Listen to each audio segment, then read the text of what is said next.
Hello children, welcome to AIMS India's online classes. This is biology session, reproduction in plants, part 3. So far we have studied asexual reproduction and natural methods of vegetative reproduction, and in today's class we are going to discuss about the artificial methods of vegetative reproduction and sexual reproduction, some important concepts. So before going to today's class, let us recall the yesterday's class. So what are the natural methods of vegetative propagation?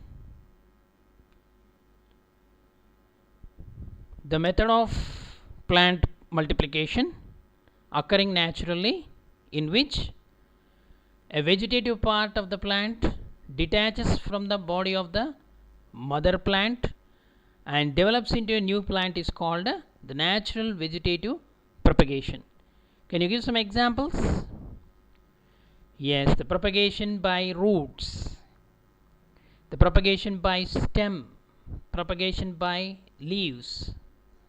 Okay, so some stem modifications, root modifications and leaf modifications which help the plants to undergo the reproduction come under vegetative propagations. Vegetative propagation is also a kind of asexual reproduction. Why vegetative propagation is also considered as asexual reproduction, children? Because in vegetative propagation also there is no production of gametes and there is no fusion of gametes. What are gametes?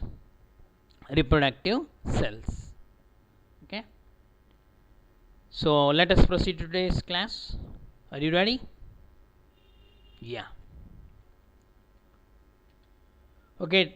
Methods of vegetative propagation. One of the method we have studied in the last class. What is that? Cutting. In today's class, layering and grafting. Layering is one of the simplest method. In layering, the lower branch of the stem is bent so that a part of the stem is buried under the soil. Okay, that part which is buried under the soil, which is bent, it is called a layer, and the process is called layering. Okay, the growing tip remains above the soil surface. After some time, roots grow from the stem part which is buried in the soil. So this method is used in the plants like jasmine, strawberry and bougainvillea, in some ornamental plants and floricultured plants. Okay, horticultural plants also this method is adopted. Strawberry, bougainvillea and jasmine. So next method, that is grafting, most popular method. In this method, the desired plant is derived from two different individuals. So in cutting and layering, only one plant is used, but here the involvement of two. In this method of grafting, the desired plant is derived from two different individuals. Okay, so the portion taken from one plant is called the stalk, while the stem portion from the other is called the scion. Okay, the stalk is also called root stalk, and the stem portion from the other plant which is desired with the desired characters, okay, is called the scion. Scion is the plant which one wants to propagate, and so it is grafted on the stalk. Scion is also called graft. It shows the special characters, it shows the desired characters. Okay, so this is grafting is one of the method which need skill. The success of grafting depends upon the formation of new tissue between the scion and stalk. Okay, stalk is already rooted, but the scion part we are grafting on the stalk. Okay, there are different methods of grafting also there. So let us see here the layering. This is the mother plant. So one of the stem which is near to the ground is bent down, and it is covered by soil, and a weight is placed on it. So after a few days we have to regularly water it, so that the nodal portion, roots will develop. After developing the roots, you can cut this portion, which can develop into a new plant. Okay, after the formation of new roots, automatically this can grow into an individual plant. So this process is called layering. Layering is also two types are there. This is ground layering, which in the image shown is ground layering, and air layering is also there. In that air layering it is also called guti. In some horticulture plants like pomegranate, so this air layering is most popular. Now see, this is the grafting. So actually this is stalk, root stalk, and here a wound is made, and the same type of wound is made in the scion, and same type of cut, such that the scion should fit in the stalk, V-shaped cut.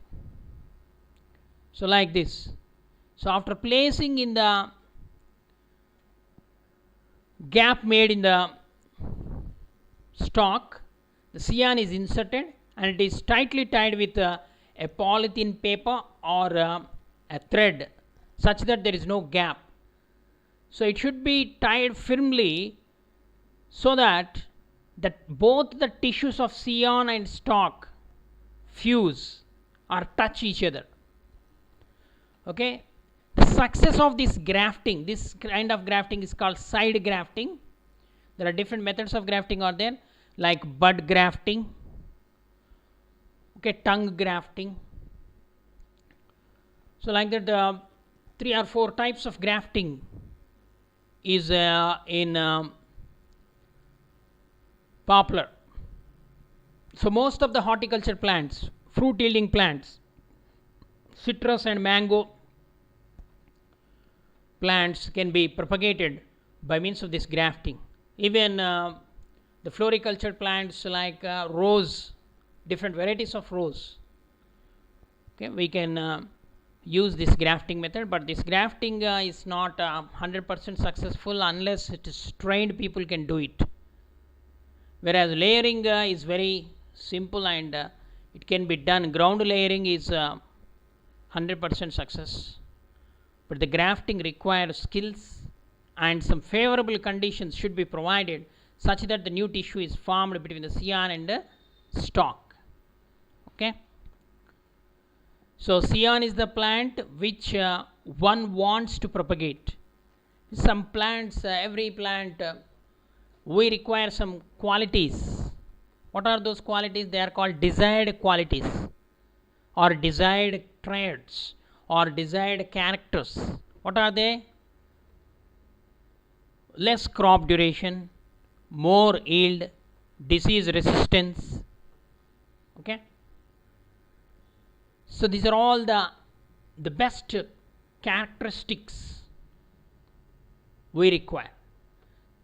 So by means of this grafting, layering, especially the grafting method, we can convert less useful variety into a highly useful variety. Okay, by grafting a scion with desired characters. Whereas in normal vegetative propagation, it is not possible to introduce the new things. But it is also a method of vegetative propagation, but it is an artificial, man-made method of vegetative propagation. Okay. Let us proceed. Next method of vegetative propagation. Actually, this is not vegetative propagation. We can call it as micro propagation or tissue culture. In this method, or we can say it is a technique, a tissue is taken from the tip of the plant as it is composed of undifferentiated and immature rapidly dividing cells. Those cells are also called totipotent cells. Okay, the tip of the root or below the tip of the root and below the tip of the stem or beneath the buds, there are certain cells which are actively dividing. So undifferentiated and immature cells which can divide rapidly, such cells are called totipotent cells. So the tissue is grown. So you have to select such a tissue from the desired part of the plant, or we can say the part of the tissue which is chosen, it is called an explant. The tissue is grown in a suitable medium containing necessary nutrients and hormones. The tissue grows into an unorganized mass which is called as callus. The undifferentiated mass of cells which is formed during the tissue culture, it is called callus, C-A-L-L-U-S. Okay, the small parts of this tissue, callus, are put in another medium which induces the formation of plantlets. Plantlets means small baby plants. Okay. So the plantlets can be transplanted in the soil or in the pots with manure, so which can be grown separately. So this technique is also called micropropagation. Micropropagation. Micropropagation is the technique of raising new plants from a small plant tissue which is called as explant, grown in culture medium under aseptic conditions. Aseptic conditions means the conditions where there is no growth of bacteria or fungi or any other microorganisms, or we can say sterile conditions. Okay, aseptic conditions. So the micropropagation is very rapid method of multiplication by which we can produce the plants with disease free of virus, free plants can be produced, and the plants can be produced to develop healthy stalks. So that's why the micropropagation is the modern method. It is very important. The problem of food production is solved by this method of micropropagation or tissue culture. There are different types of tissue culture. If any organ is there, organ culture. If any pollen grain is used, pollen culture. Like that, desired part of the plant is selected and can be grown in the culture medium during the in the process of tissue culture. Okay. See here, a simple image is given here. Tissue sample scraped from the parent plant. That tissue sample is called as a explant. The tissue sample is placed in agar or growth medium. Agar. Coconut milk, it is often called agar growth medium containing the nutrients and auxins. Auxins are the hormones which helps in the initiation of roots. Okay, some growth hormones are also added in the culture medium so that the faster initiation of, if you take a seed and sow in the soil, it may take weekdays or 10 days or 15 days depending upon the type of seed, type of the plant from which we have selected the seed. Different plants has its own germination duration date. Okay, but in tissue culture it is not like that. Very fast you can develop the roots, you can produce your desired characters. Okay, now the sample which is placed in this agar or growth medium, and in which the nutrients and auxins hormones are added, that sample develop into tiny plantlets. These tiny plantlets are planted in the compost or in the soil, or potted separately. So after growing certain height, we can use that plant. Okay, we can transplant, we can grow it separately. So in the culture medium, tissue culture is adopted along with other techniques like microbiology and biotechnology. By using the biotechnology and genetic engineering, desired plants can be produced. The plants with a short height, the plants with a high yielding capacity, the plant with a complete disease resistance. Okay, the plant with large size fruits, the plants with more sweet fruits. All these characters can be introduced in the culture, okay, at the time of culturing, by using a technique called gene transfer, modern technology. Okay, so whatever it may be, this kind of technique is called as micropropagation. Micropropagation is the technique of raising new plants from a small plant tissue. Okay, if you take a seed, only one plant can be grown, but by this method large number of plants can be produced in a short span of time. Okay, right, let us proceed to next method. So far we have completed the asexual method of reproduction in plants, vegetative method of reproduction in plants, and the artificial methods of vegetative propagation like cutting, layering, grafting, and the micropropagation tissue culture is completed. So now come to, most of the plants prefer a method called sexual reproduction. The sexual reproduction occurs in the plants as well as in the animals. It is the most common method of reproduction and most advantageous reproduction over all the methods which we have studied. Okay, here the sexual reproduction refers to the process of development of new individuals through the formation and fusion of male and female gametes. The sexual reproduction is also called amphimixis or syngenesis. These are the terms which you come across in the higher classes: amphimixis or syngenesis or amphigony. Okay, whereas asexual reproduction, agamogenesis or agamogeny. Okay, now syngenesis or amphigony or amphimixis, the new terms which we come across. So sexual reproduction refers to the process of development of new individuals through the formation and fusion of gametes, male and female gametes.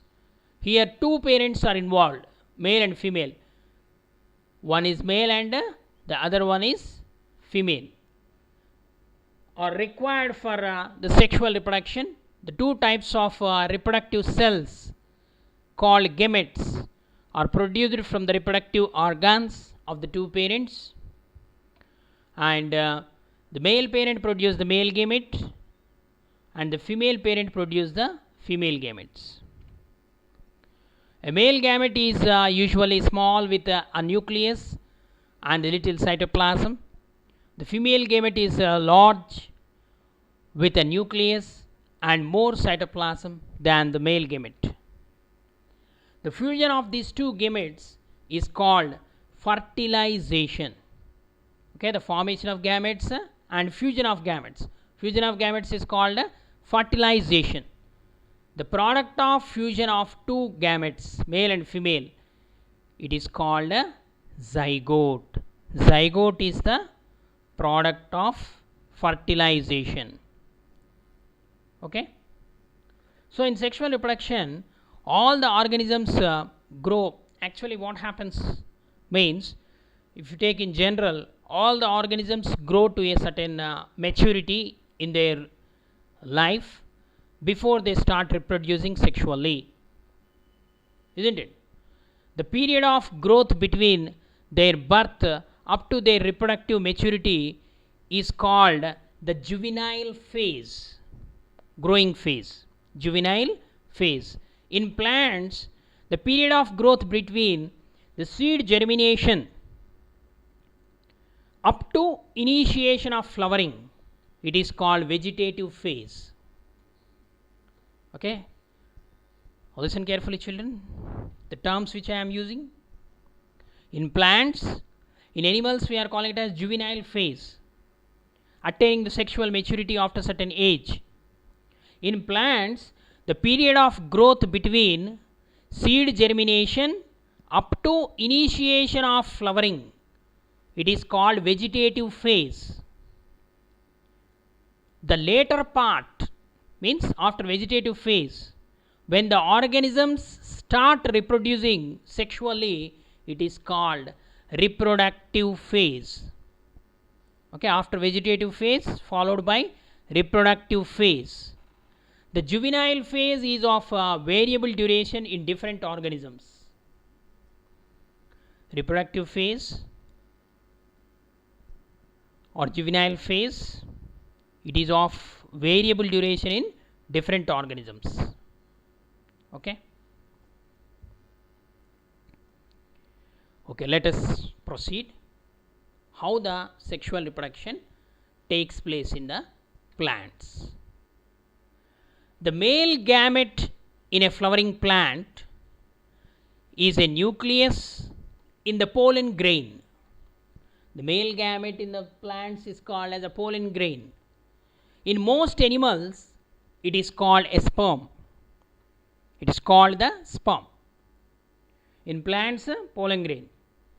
The female gamete in plants is a large egg cell in the ovule. Okay, the female gamete in the plants is a large egg cell in the ovule, whereas in animals it is called ovum. Single, it is called ovum.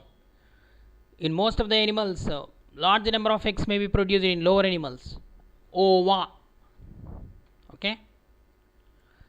So after fertilization means the fusion of male gamete and female gamete, the zygote is formed. The zygote undergoes cell division and forms the new individuals. So after the formation of zygote, it undergoes the cell division and which results in the formation of new individuals. So importance of sexual reproduction. Why the sexual reproduction is very important? There are few advantages are there. The sexual reproduction brings about a fusion of gametes from both the parents, that is male and female, and the zygote so formed thus possesses the characters of both parents. So this also helps to bring variations. Variations means changes among the new individuals. Thus the children of the same parent show variations. So hybrids are produced by this sexual reproduction. That's why disease resistance, drought resistance, okay, some new characters, propagation of species takes place through this sexual reproduction. Why? Because it involves recombination of genes, exchange of genetic material takes place during the sexual reproduction. Okay, children. So what is the sexually reproducing part of the plant? The most attractive part of the plant is flower. The flower is also called reproductive shoot. Reproductive shoot of the plant. A typical flower has 4 main parts, which you already studied. The typical flower has 4 main parts. They are sepals, petals, stamens, and carpels. Okay, a flower shows green sepals, brightly colored petals, stamens, and carpels. Of these 4 parts, the stamens and carpels, last 2 parts, they are most important. They are important parts. Why? Because they take part in a sexual reproduction, stamens and carpels. The stamens are the male reproductive part. Stamens are the male reproductive parts, while the carpel is the female part. A stamen consists of an anther and a filament. The stamen consists of an anther and a filament. An anther is a swollen structure present on the tip of the filament. Okay, so filament is attached to the anther, or anther is attached to the tip of the filament. The anther produces a powdery substance called the pollen grains. Anther produces a powdery substance called pollen grains, or simply we can call it as pollen. The pollen grains contain the male gametes, or the pollen grain itself is called a male gamete. Okay, so this is the stamen. Stamen means it's a complete one. So a stamen consisting of 2 parts, anther and filament. This is the filament. Okay, so the main function of this anther is to produce pollen grains. It has pollen sacs. Inside the pollen sac, several cell divisions takes place. Pollen mother cells will be there. They undergo cell division and produce pollen. Once the anther sac is filled with the pollen grains, it undergo dehiscence. Dehiscence means breaking down, and release the pollen grain into the atmosphere. So these pollen grains, either they may be carried by wind or water or any insects or birds to the female reproductive part of the flower, where the fusion of gametes takes place. Okay, so this is the male reproductive. What is the male reproductive part of the flower?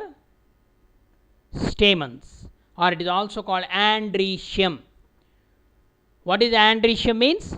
The group of stamens present in a flower is called androecium. Androecium is the male reproductive part of the flower. Gynoecium, it is the female reproductive part of the flower. Androecium consisting of stamens. Each stamen consisting of 2 parts. What are they? Anther and filament. What is the function of anther? Anther undergoes cell division. Inside the pollen mother cells are present, PMC. They undergo cell division and produce the pollen grains. Whereas the female reproductive part of the flower, The next part is the female reproductive part. Out of the 4 parts, that is sepals, petals, androecium and gynoecium, or stamen and carpels. The last 2 parts, stamen and carpels, androecium and gynoecium, are the essential parts. Remaining parts are called accessory parts. Okay, accessory means not much needed, but their function is to protect the internal parts of the flower. Okay. So now come to the female reproductive part, a carpel. A carpel consisting of a basal swollen portion which is called ovary, and the ovary continues into a long style and ends in a knob like structure which is sticky. It is called stigma. Okay. Stigma, style, ovary. The basal part of the carpel is called ovary, the middle part is called style, and the end part, the tip of this carpel, is called as a stigma, which is sticky. Why it is sticky means to receive the pollen grains. Next, the ovary contains many ovules. These ovules, the female gamete egg, it is present inside the ovule. In many plants, the male and female parts are present in the same flower. Such flowers are called bisexual flowers. For example, pea, mustard, sunflower, China rose or hibiscus. Okay, most of the flowers, they are bisexual, which possess both male and female parts. In some plants, the male and female parts are born in different flowers. Such flowers are called unisexual flowers. Example, date palm, papaya, mulberry, cucumber, bottle gourd, bitter gourd, okay, snake gourd. So all these gourds, pumpkin, they possess both male and female flowers separately. Unisexual flowers are produced in such plants. Okay. So here the pistil or stigma. The stigma is the tip portion of the carpel. Carpel is also called pistil. It is also called gynoecium. So these are all the different terminology is very important which you studied in the regular also. So pistil, gynoecium or carpel. Okay.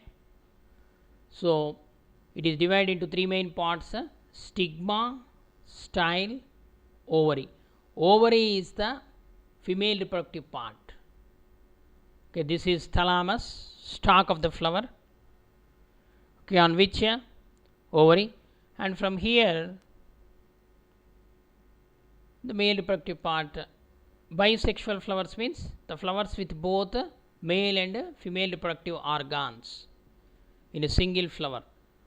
It is called bisexual flower. If only gynoecium separate and androecium separate, or stamen separate, flower showing only stamens, it is called male flower. The flower showing only gynoecium, it is called as female flower. Okay. So inside the ovary, if you take the cross section, you will find the ovules. In the ovules, these eggs are present, female gametes. And if a flower shows all the 4 parts, that is calyx, corolla, androecium and gynoecium, these are the technical terms which you study. Calyx include sepals, corolla include petals, androecium include stamens, and gynoecium include carpels. Okay. If all these 4 parts are present in a flower, then it is called a complete flower. It is called a complete flower. any of these parts are absent, then it is called incomplete flower. If a flower possesses both androecium and gynoecium, bisexual flower. If a flower possesses only androecium, it is male flower. If it possesses only gynoecium, it is female flower. Okay. So this terminology is very important. Morphology, the study of external characters of organism. So morphology of flowering plants, you come across even in the 6th class also. Okay children, I hope you understood. Thank you for watching our video. Please subscribe our channel and press the bell icon for receiving latest updates.